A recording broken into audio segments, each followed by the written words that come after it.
Bismillahirrahmanirrahim. Assalamualaikum warahmatullahi wabarakatuh. Alhamdulillah. Alhamdulillahi rabbil alamin. Wabihi nasta'in ala umurid dunya waddin. Wassalatu wassalamu ala Muhammadin wa ala alihi wa sahbihi wa barik wa sallim ajma'in, amma ba'du. Ayyuhal ikhwah, kaum muslimin wal muslimat rahimani rahimakumullah. Alhamdulillah, segala puji bagi Allah Subhanahu wa taala. Salawat dan salam semoga tercurahkan selalu untuk baginda Nabi Muhammad sallallahu alaihi wasallam. Jamaah dirahmati Allah Subhanahu wa taala, kita akan lanjutkan pembahasan kitab Ushul Salasah, yakni di pembahasan akhir risalah penutup.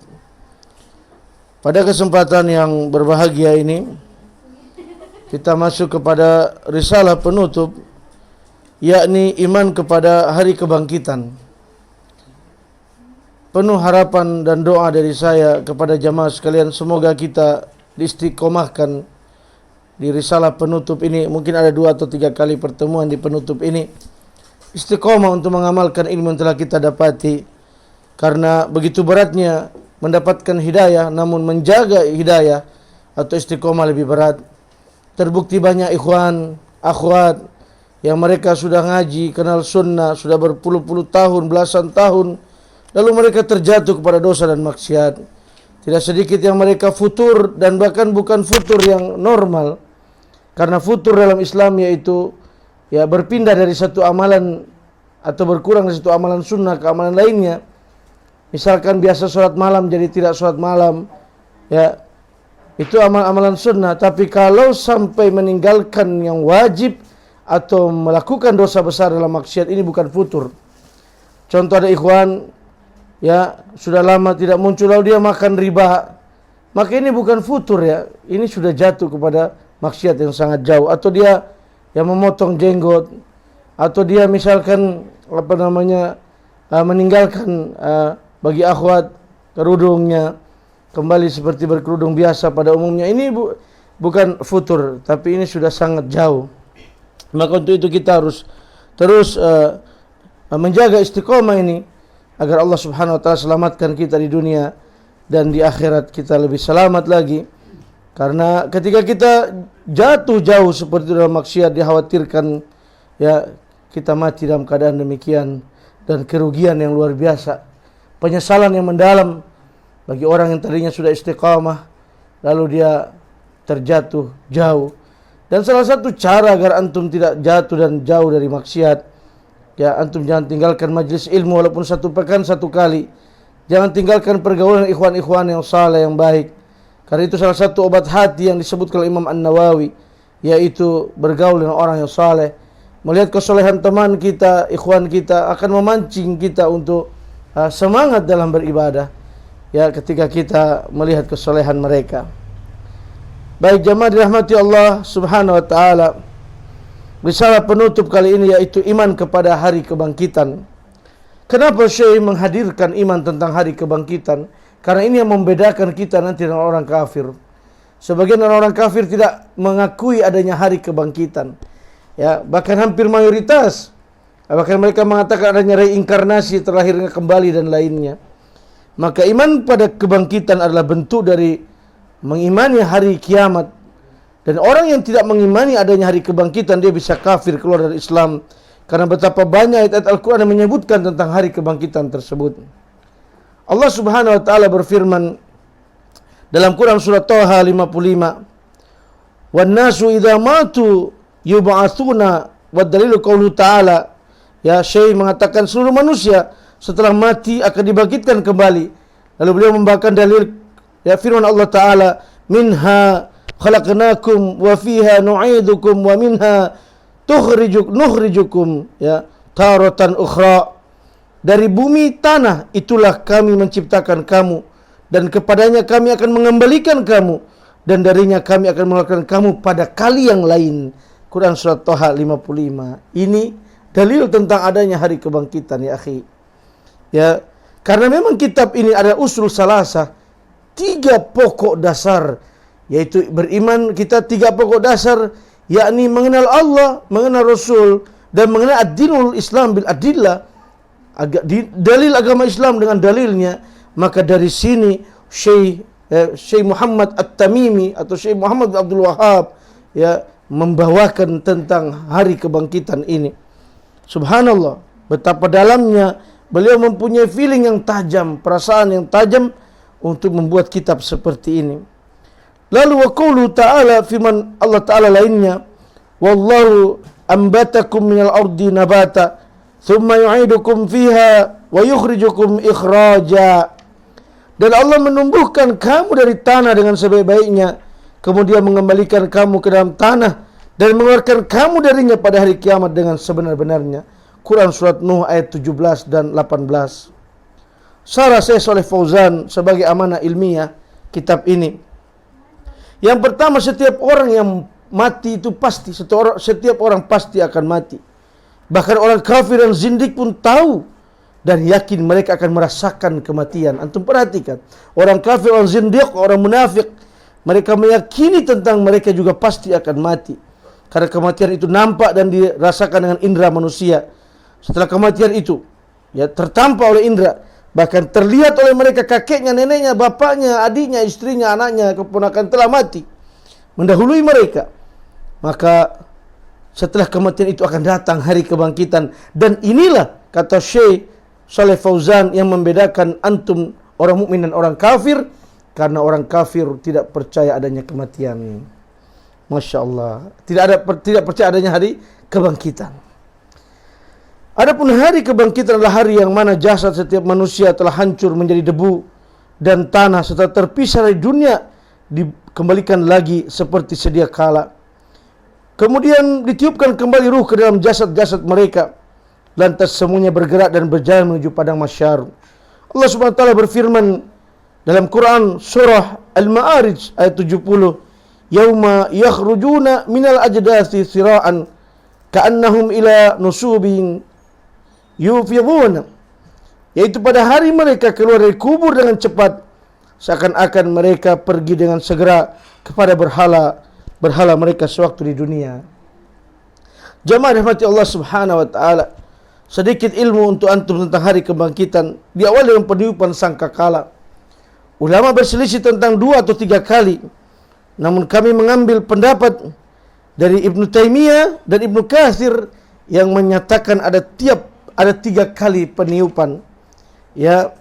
Beliau membawakan Quran surah An-Naml ayat 87, dan ingatlah pada hari ketika ditiup sangkakala, maka terkejutlah segala yang di langit dan segala yang di bumi, kecuali siapa yang dikehendaki Allah. Ingat, tiupan pertama itu, begitu ditiupkan sangkakala dengan tiupan yang keras dan kencang, didengar seluruhnya manusia, maka akan terkejut.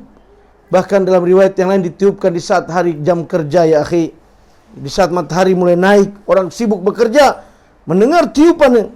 Kemudian Syekh membawakan Quran Az-Zumar 68 Syekh Ibnu Taimiyah, yaitu tiupan as-sak, tiupan mematikan, dan yang ketiga adalah tiupan qiyam, bangkit. 2 macam tiupan ini terangkum dalam firman Allah Ta'ala. Yang tadi yang pertama, ini yang kedua. Dan tiupan sangkakala, maka matilah siapa yang di langit dan di bumi. Bayangkan ya akhi, yang di langit mati, yang di bumi mati. Siapa yang Allah kehendaki? Kemudian sangkakala itu ditiup sekali lagi, maka tiba-tiba mereka berdiri menunggu putusan masing-masing di hadapan Allah. Quran surat Az-Zumar 68. Jemaah rahmati Allah Subhanahu wa taala, berapa jarak antara tiupan itu? Abu Hurairah bertanya kepada Nabi, apakah 40 hari? Abu Hurairah menjawab, aku tidak tahu jaraknya. Mereka bertanya lagi, apakah 4 bulan? Abu Hurairah menjawab, aku juga tidak tahu apa yang dimaksud 40. Yang dia sebutkan jaraknya adalah 40. Ketika Nabi menyebutkan tentang jarak 40, kepada Abu Hurairah, ditanya oleh para sahabat yang lainnya, 40 hari kah atau 40 bulan? Maka tidak ada yang ketahui kecuali apa yang ada di sisi Allah Subhanahu wa taala. Kemudian ketika dibangkitkan, maka tubuh manusia yang tidak dimakan oleh tanah, yakni pertama jasad para nabi. Allahu Akbar. Nabi bersabda, Inna Allah harrama 'alal ardi an takula ajsadal anbiya'i. Sesungguhnya Allah Azza wa Jalla mengharamkan tanah memakan jasad para nabi. Hadis riwayat Abu Daud, Ibnu Majah, disahihkan Imam Al-Albani dalam Sahih Sunan Abu Daud dan Sahih Ibnu Majah. Kemudian tubuh para syuhada, Masya Allah, orang yang meninggal jihad fisabilillah. Syuhada yang dimaksud orang yang bertempur di jalan Allah Subhanahu wa taala. Ya, di antara Jabir bin Abdullah radhiyallahu anhu pernah menggali makam ayahnya yang mati dalam perang Uhud. Ayah yang dimakamkan bersama orang lain dalam satu liang. Kemudian ia merasa kurang senang membiarkan beliau bersama yang lain dalam satu kuburan. Maka ketika kubur itu digali, maka disaksikan, maka kuburnya digali. Lalu setelah itu sudah 6 bulan, ayahnya masih sama seperti ya saat dikuburkan, kecuali telinganya. Ya, orang yang para syuhada yang mati berperang di jalan Allah Subhanahu wa taala. Ya. Baru-baru ini juga muncul di YouTube tentang jenazah Hamzah, diperkirakan ya, yaitu paman Nabi, karena di situ ada bekas belahannya. Ketika Hamzah ditombak oleh Wahsy atas perintah Hindun, dibelah dan dimakan jantungnya ya oleh Hindun di kala itu. Hindun masih kafir, Wahsy masih kafir, dan pada akhirnya mereka semua pun masuk Islam dan mendapat hidayah serta petunjuk dari Allah Subhanahu wa taala. Kemudian yang tidak akan rusak yakni tulang ekor manusia. Ya, Rasul bersabda, sesungguhnya pada diri manusia ada satu tulang yang tidak dimakan tanah selamanya. Ya, padanya disusun kembali pada hari kiamat. Para sahabat bertanya, tulang apakah itu wahai Rasulullah? Beliau menjawab, tulang ekor. Hadis riwayat Imam Muslim. Di dalam tubuh kita ada tulang ekor yang bagaimanapun tidak akan hancur tulang tersebut. Itulah nanti menjadi cikal bakal dijadikan manusia Allah Subhanahu wa taala. Dan yang keempat yang tidak akan hancur, yakni tidak dimakan tanah, ruh manusia. Ya, meskipun ruh adalah makhluk, namun ia tidak akan punah, ya, sebagaimana dijelaskan dalam syarah akidah As-Safariniyah Syekh Muhammad bin Abdul Aziz Al-Mani. Ya, maka jamaah rahmati Allah Subhanahu wa taala, itu sekilas tentang kebangkitan dan keadaan manusia yang dibangkitkan. Ya, Nabi bersabda, kemudian Allah menurunkan hujan bagaikan gerimis atau awan, maka tumbuhlah darinya jasad-jasad manusia. Kemudian tiup kembali sangkakala untuk kedua kalinya, maka tiba-tiba mereka sudah berdiri menunggu keputusan, yang pada hari itu semua sudah berada di padang mahsyar. Yang pada mahsyar itu adalah bumi yang kembali dihamparkan setelah dihancurkan.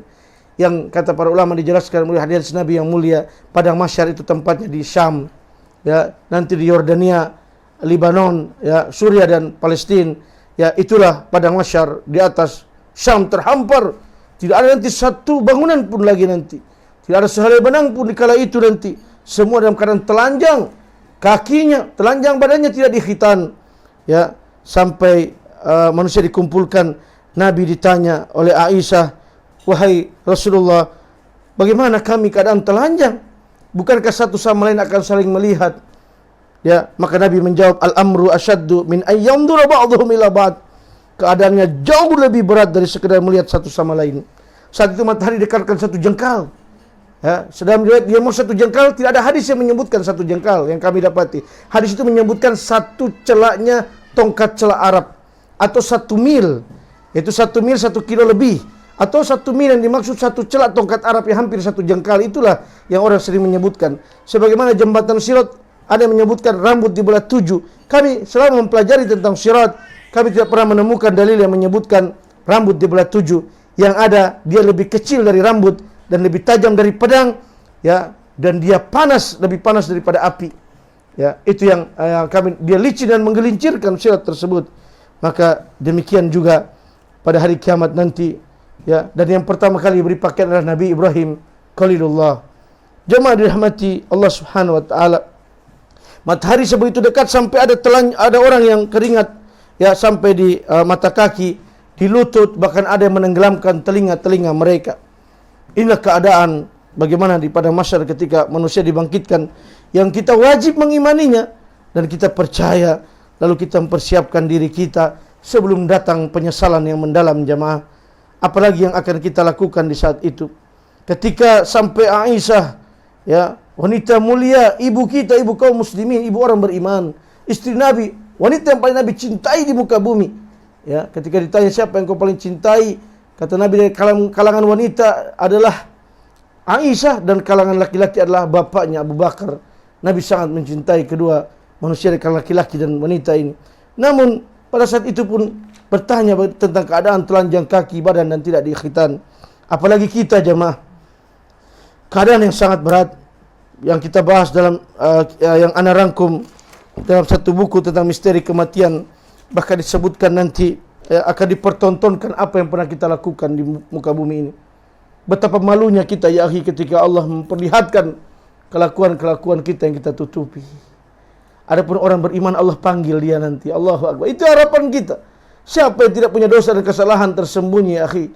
Antum bayangkan kalau dibuka kesalahan kita ketika kita melakukan kesalahan di satu hotel di Bandung, atau satu hotel di Jakarta, atau dalam perjalanan safar, atau di negeri mana dan lainnya, dibukakan di muka umum. Satu dunia manusia dari Nabi Adam sampai manusia terakhir dipertontonkan. Betapa malunya kita saat itu jemaah. Ya, namun orang beriman Allah panggil. Allah sebutkan, apakah kamu pernah melakukan ini? Iya ya Allah. Apakah kamu melakukan? Iya ya Allah. Apakah iya ya Allah. Lalu Allah sembunyikan, Masya Allah. Inilah dalil barang siapa yang menyimpan aib seorang muslim, ya, seorang mukmin, Allah akan menutup aibnya di dunia dan di akhirat. Jemaah rahmati Allah Subhanahu wa taala. Inilah tentang hari kebangkitan, ya. Jemaah rahmati Allah, dan Allah mampu. Jika Allah mampu mengadakan manusia dari tidak ada menjadi ada, maka tentu dia lebih mampu lagi mengembalikan manusia dari kematiannya. Orang-orang kafir mereka tidak percaya dengan ini. Quran surat Ar-Rum Allah berfirman, wa huwal ladzi yabda'ul khalqa tsumma yu'idu. Dan dialah yang menciptakan manusia dan permulaan, kemudian mengembalikan dan menghidupkan kembali. Jamaah rahmati Allah Subhanahu wa taala. Dan kita harus percaya, ya, oh bagaimana mungkin jasad yang telah mati, kata orang kafir, yang mereka telah dikubur di tanah sekian ribu tahun, lalu Allah bisa mengumpulkan dan menghidupkan kembali. Bagi Allah sangat mudah, awalnya kita enggak ada, ya. Dari ibu dan bapak kita, dari sperma, ya. Dari kehinaan itu kita muncul menjadi manusia dan Allah bisa mengadakan. Bagaimana mungkin Allah tidak mampu untuk mengadakan kita kembali? Maka orang beriman harus percaya demikian. Jamaah rahmati Allah, ya. Pada kisah Israiliyat dalam kitab Sahih Bukhari, syarah Sahih Bukhari, kitab Fathul Bari, dahulu ada seorang pendosa besar, ya. Dia melakukan seluruh dosa besar, seorang preman, penjahat dan lainnya. Disebutkan oleh Nabi alaihi salatu wassalam, ketika dia akan meninggal, dia minta kepada anak-anaknya. Ini hadisnya sahih. Wahai anak-anakku, kalau bapak mati nanti, tolong kalian bakar jasad bapak. Lalu setelah bapak jasadnya ini menjadi abu, debu, abu, kalian bagi dua. Yang satu bawa ke tengah laut, taburkan. Yang satu bawa ke atas gunung dan taburkan. Maka karena itu wasiat dan anaknya tidak memiliki ilmu. Ingat jamaah, wasiat kalau bertentangan dengan syariat jangan dilakukan. Walaupun bapak antum ketika berwasiat yang bertentangan dengan syariat, ya, karena anaknya tidak memiliki ilmu, dibakarlah. Ya, padahal manusia telah dicontohkan dari zaman Nabi Adam, kalau manusia wafat dikubur ke dalam tanah, bukan dibakar. Ya, maka ya, akhirnya apa? Dibakarlah. Ketika hari kiamat Nabi menyebutkan dan Nabi mendapat informasi dari Allah Subhanahu wa taala. Allah tanya, wahai fulan, mengapa engkau melakukan perbuatan ini? Dia menjawab, ya Rob, dia begitu banyak dosa dan kesalahan. Aku lakukan ini karena aku takut padamu. Dia takut terhadap azab Allah. Ya, padahal kata para ulama ada berapa kesalahan dia? 2. Pertama, dia telah melakukan kesalahan semasa hidup bermaksiat pada Allah dan dosa-dosa besar. Yang kedua, dia mengira Allah tidak bisa mengumpulkan jasadnya untuk menyiksanya. Namun karena dia takut pada Allah, kata Allah, masukkan dia ke dalam surga. Ini di antara keutamaan rasa takut pada Allah. Ya, maka ilmu itu ketika ditanya oleh para ulama, apa itu ilmu? Ilmu itu yang bisa muncul rasa khasyah, rasa takut kepada Allah. Jika antum memiliki ilmu yang banyak, antum LCMA segala macam, bahkan banyak doktor dari Timur Tengah, bahkan tesis mereka tentang Syiah, tentang akidah dan lainnya, mereka menyimpang hari ini. Mereka menjadi penentang sunnah-sunnah Nabi, mengejek-ngejek sunnah Nabi, bahkan mengejek-ngejek jenggot. Lebih panjang jenggotnya, tambah goblok. Ya, Nabi suruh rapatkan, oh jangan rapatkan. Nabi katanya rapatkan barisan biar enggak ada setan masuk. Dia bilang jangan rapatkan, biar saja, biar setan dapat hidayah. Menghina sunnah-sunnah Nabi. Itu mereka pernah sekolah di Timur Tengah. Ya, pernah berakidah yang benar. Ya, tapi ilmu itu tidak ada manfaat. Karena ilmu itu yang menumbuhkan rasa takut kepada Allah. Sedikit ilmu antum dapat, tapi antum takut kepada Allah Subhanahu wa taala.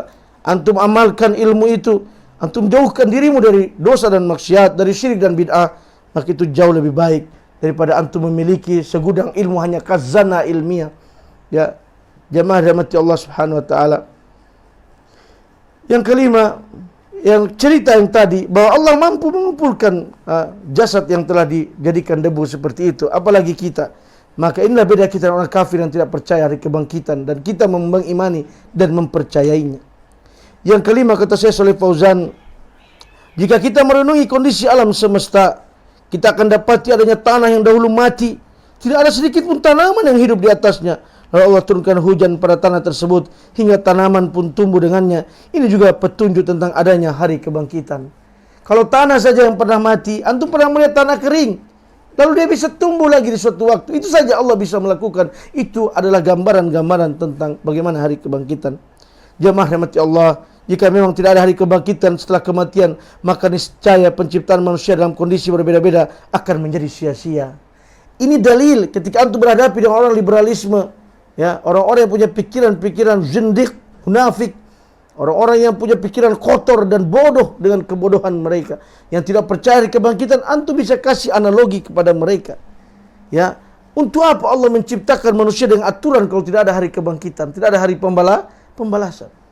Saya sering memberi analogi kepada antum. Dua anak kembar, ya, kakak beradik, yang satu ahli ibadah, bangun setiap malam, sholat 2, sholat 5 waktu di masjid berjamaah, bersedekah, berinfak, hidupnya hanya berilmu, menuntut ilmu dan beramal dengan.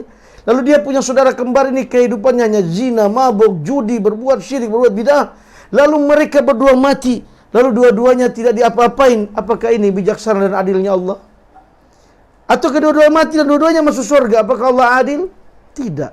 Keadilan Allah, maka adilnya Allah itu yang tadi berbuat baik dimasukkan ke dalam surga, yang tadi berbuat buruk dimasukkan ke dalam neraka. Maka Allah menyiksa hambanya bukan karena kekejaman Allah. Allah tidak memiliki sifat kejam. Maka Allah menyiksa hambanya karena keadilan Allah Subhanahu wa ta'ala. Antum pasti protes, ya Allah, semasa hidup aku bangun di malam hari susah payah, dia enak-enakan berzina, ya, minum khamr, lalu dia tidak diapa-apain, ya Allah. Ya, ini jamaah rahmati Allah, ini juga gambaran bahwa hari kebangkitan itu pasti ada. Tidak mungkin Allah memberikan aturan semua ini kalau tidak ada hari kebangkitan yang pada artinya adalah menjadi hari pembalasan atas amal-amal manusia. Jamaah rahmati Allah, yang ketujuh, kata Syekh, bukanlah Allah yang menciptakan langit dan bumi. Ya, bukankah Allah yang telah menciptakan langit dan bumi? Jika Allah mampu menciptakan keduanya yang merupakan makhluk yang sangat besar, maka tentu dia lebih mampu lagi melakukan hal yang lebih remeh dari itu, yaitu kebangkitan manusia. Allah berfirman dalam Quran surah Al-Ghafir, "Al-khalqus samawati wal ardi akbaru min khalqin nas, walakinna aktsaran nasi la ya'lamun." Sesungguhnya penciptaan langit dan bumi lebih besar daripada penciptaan manusia, akan tapi kebanyakan manusia tidak mengetahui. Kadang kita heran jamaah, ada orang tidak percaya dengan adanya pencipta. Kalau kita mau tahu tentang adanya Allah Rabbul Alamin, tentang pencipta, maka lihat ciptaannya. Siapa yang mampu menciptakan langit dan bumi, ya akhi? Adakah satu negara yang mampu menciptakan matahari ataupun bulan seperti bulan yang Allah miliki? Itu aja bukti, ya. Dan Allah mampu melakukan itu, apalagi cuma membangkitkan manusia, dan itu adalah perkara-perkara kecil. Saya membawakan dalil untuk menguatkan orang-orang yang tidak percaya dengan adanya hari kebangkitan. Jamaah rahmati Allah Subhanahu wa taala, ya, semua dalil dan argumentasi di atas membenarkan keyakinan bahwa Allah membangkitkan manusia dari kuburnya dan membalas setiap amal perbuatan dengan balasan sesuai. Yang melakukan kebaikan akan dibalas dengan kebaikan, yang melakukan keburukan akan dibalas dengan keburukan. Maka orang kafir silakan melakukan kekafiran, orang fasik pun silakan berbuat kefasikan. Demikian pula orang ateis zindik, silakan berbuat yang mereka inginkan. Hanya saja di hadapan mereka ada hari, ya, di mana manusia dibangkitkan dan menerima balasan. Adapun orang yang beriman dan bertakwa, yang mengerjakan amal saleh untuk mendekatkan diri kepada Allah, sesungguhnya amal mereka tidak akan sia-sia. Allah berjanji akan memberi balasan yang terbaik dan berlipat ganda, yang tidak pernah terbesit dalam benak mereka sedikit pun. Ini jamaah rahmati Allah Subhanahu wa taala. Maka dengan adanya hari kebangkitan ini dan kita beriman kepadanya, maka perbaiki diri kita sekarang juga, ya. Begitu dekat hari kebangkitan, Kenapa saya bilang dekat? Mungkin masih 1000 tahun, mungkin masih 2000 tahun kiamat, mungkin masih 5000 tahun. Kenapa saya begitu bilang begitu dekat? Karena kematian kita sebentar lagi. Ya, ketika kita mati, maka itu sama artinya dan kita sudah mendekati hari kebangkitan. Ya, rahmati Allah Subhanahu wa taala. Ya, karena ketika seorang hamba telah mati, dalam hadis yang panjang yang diriwayatkan Al-Bara bin Azib, ya, ketika dia orang beriman, orang beriman, ya, bertakwa, ya, setelah dia menjawab 3 pertanyaan yang kita pelajari ini, ya, ditanya kepada dia, man rabbuka, siapa Tuhanmu, man nabiyuka, siapa nabimu, lalu madinuka, apa agamamu, dan dia bisa menjawab semuanya, dan itu jawaban keimanan. Ya, walaupun antum tidak bisa bahasa Arab misalkan, tapi salah satunya dengan antum pelajari bahasa Arab, mudah-mudahan juga bisa membantu menjawabnya. Namun dengan keimanan, untuk telah mempelajari usul salasa, 3 fondasi yang kita pelajari, kita mampu menjawabnya, maka akan dibukakan kepadanya, diluaskan kuburannya, diterangi kuburannya sejauh mata memandang dalam hadis tersebut. Ya, diberikan angin sorga ke dalamnya. Dia telah merasakan sorga sebelum dia masuk ke dalam sorga.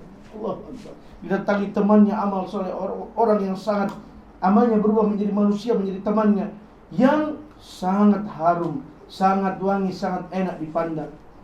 Ya, lalu dia mengatakan, ya Allah, akhimisa, tegakkan hari kiamat sekarang juga. Kenapa? Dia sudah merasakan kenikmatan di kubur yang luar biasa. Kalau di saat di kubur saja sudah seperti ini, apalagi nanti kalau angin surga sudah seperti ini, bagaimana nanti di dalam surga? Adapun orang kafir, orang fasik, orang zalim, orang muslim yang selalu bermaksiat kepada Allah, berbuat syirik, berbuat bid'ah dan maksiat, ketika mereka mati, mereka tidak mampu menjawab pertanyaan. Ditanya, man rabbuka? La adri, aku tidak tahu. Aku tidak tahu, la adri. Ketika itu dia dipukul oleh malaikat dengan pukulan yang sangat keras dan teriakan yang sangat keras dalam hadis yang didengarkan oleh seluruh makhluk, ya, kecuali jin dan manusia yang tidak bisa mendengarnya. Ayam-ayam mendengar, kambing-kambing mendengar, sapi-sapi mendengar, semut-semut mendengar, seluruhnya mendengar, ya, kecuali jin dan manusia. Teriakan yang sangat dahsyat, ya. Lalu dia mulai mengatakan, ya Allah, jangan tegakkan hari kiamat. Kenapa? Kalau saja di kubur seperti ini siksaannya, pukulannya, bagaimana neraka yang lebih panas daripada api 70 kali yang matahari dimasukkan ke dalam neraka untuk menambah panasnya. Maka Anda mengatakan sudah sangat dekat kita dengan itu. Karena ketika kita mati, ya, selesai kita beramal, tapi bukan selesai kehidupan ini. Maka salah di antara kesalahan orang mengatakan telah beristirahat ke tempat terakhir si fulan bin fulan. Mati bukan tempat istirahat bagi orang kafir, orang fasik, orang zalim. Namun orang beriman, ya, itu kematian yang memang tempat istirahat yang luar biasa, bahkan tempat merasakan kenikmatan yang luar biasa, sehingga mereka mendapatkannya itu.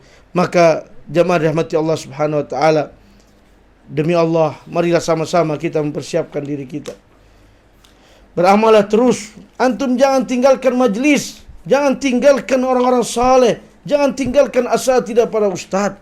Sudah menjadi pelajaran di mata kita apa yang terjadi beberapa waktu yang lalu, beberapa waktu yang lampau, dan apa yang ana share kemarin di grup. Bagaimana sekarang ada ikhwan yang sudah kenal sunnah, lama menghilang lalu sudah tidak nampak lagi sunnah dalam dirinya. Ada akhwat yang sudah kenal sunnah, lama menghilang, sudah hilang sunnah dalam diri akhwat tersebut.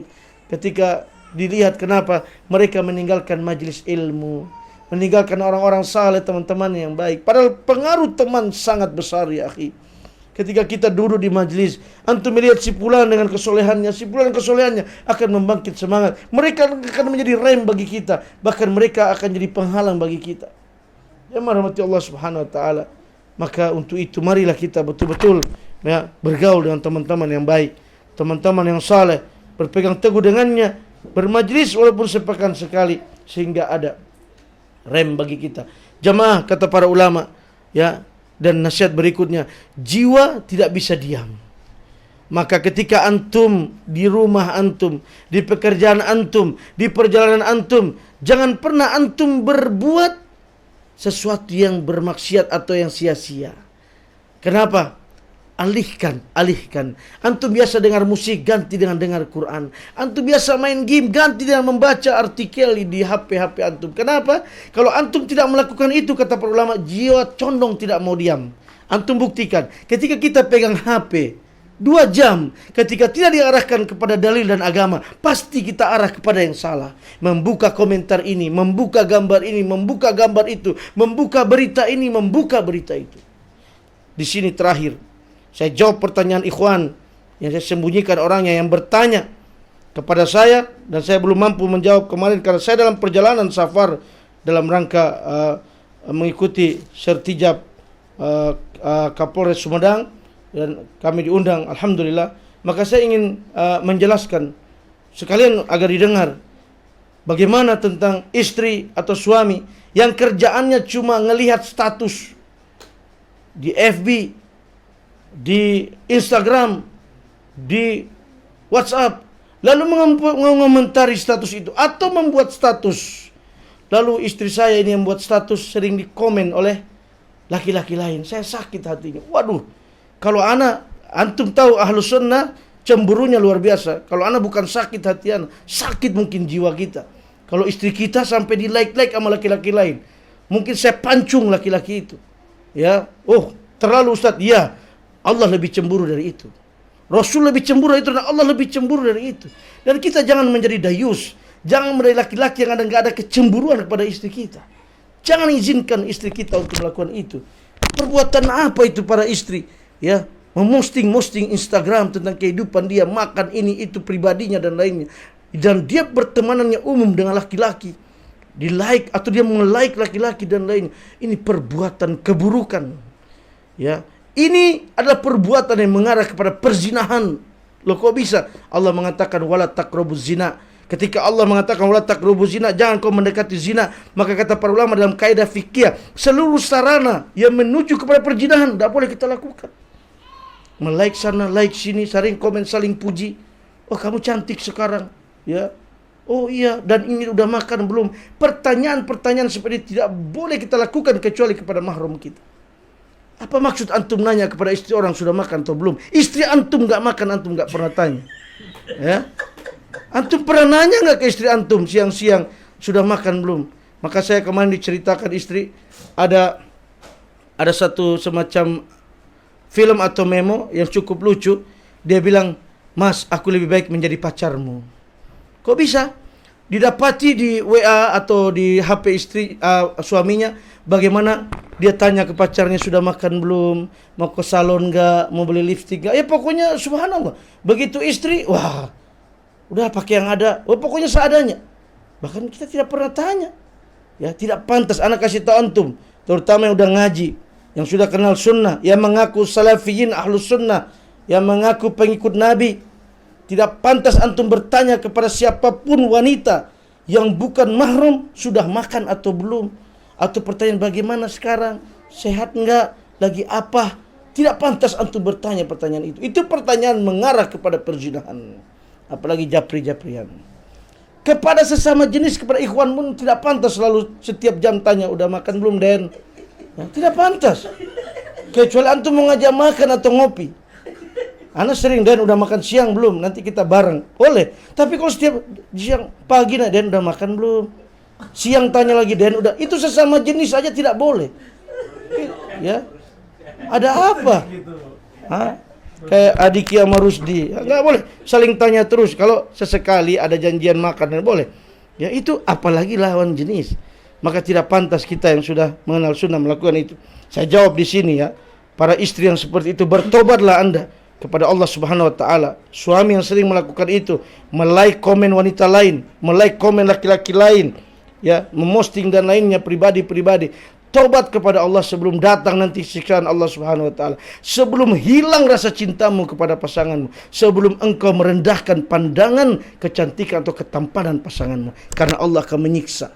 Perhatikan di sini, antum lihat Dr. Firana Andirja bagaimana ceramah beliau, bahwa Allah akan menyiksa hambanya yang selalu melihat yang bukan mahramnya. Ya, awal siksanya apa? Dihilangkan rasa cinta, rasa puji, rasa kepada istri dan suaminya, kepada pasangannya. Akan hilang nanti. Ya, akan muncul yang namanya rumput tetangga itu lebih hijau. Padahal sebenarnya mungkin lebih hitam. Ya. Ya, mungkin lebih hitam. Kita nggak tahu, sepertinya saja rumput tetangga lebih hijau. Jangan kita percaya yang seperti ini. Ya, lupakanlah, tinggalkanlah perbuatan seperti ini. Bagi Anda yang sudah sering seperti itu, taubat. Ya, tidak semua harus kita posting dalam kehidupan kita ini.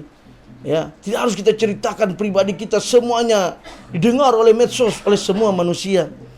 Ya, tidak pantas kita berbuat yang demikian. Apalagi dengan berharap agar orang memuji. Apalagi ngerekaman TikTok agar mengharap mendapat like dari laki-laki atau dari perempuan. Ini perbuatan-perbuatan hina dina. Perbuatan hina dina. Ya, bukan perbuatan yang baik. Maka untuk itu jamaah rahmati Allah Subhanahu wa taala, ya, ini nasihat. Ingatlah tentang hari kiamat. Ingatlah tentang hari, ya, kebangkitan, tentang mizan. Ya, ingatlah tentang hari di mana ada sirat, ada neraka, ada surga, ya, agar kita selamat. Demikian, semoga yang sedikit ini bisa bermanfaat. Ana mohon maaf jika memang terlihat keras, tajam dan terpercaya. Kenapa? Karena memang dakwah seperti ini. Terkadang obat itu dia pahit tapi mengobati. Ya, mengobati kita agar kita selamat. Karena rasa cinta dan kasih ana katakan ini kepada antum. Sebelum antum menyesal, ana dan antum akan bertemu nanti pada hari kiamat. Kita akan saling lari. Hari yang seseorang lari dari orang lain. Ana akan lari ngelihat antum. Antum akan lari lihat ana. Tidak bisa kita saling selamatkan di situ. Maka hari ini selamatkanlah. Kembalilah kepada agamamu yang benar. Bertaubatlah kepada dosa yang kita lakukan di waktu yang lalu. Ya, Allah SWT dengan keadilannya, rahmatnya telah meminta kepada kita yang alladzina amanu tubu ilallahi taubatan nasuha. Wahai orang beriman, bertobatlah engkau kepada Allah dengan taubat yang murni, yakni berhenti dari maksiat itu, ya, menyesalinya, berjanji tidak akan mengulangi. Maka insyaallah tobat agar dosa itu akan terpenuhi. Jika hubungan dengan manusia, maka kembalikan haknya sehingga kita akan selamat di dunia dan selamat di akhirat. Wallahu a'lam. Demikian saya tutup dengan doa kafaratul majlis. Subhanakallah bihamdik asyhadu an la ilaha illa anta astaghfiruka wa atubu ilaik. Wassalamualaikum warahmatullahi wabarakatuh.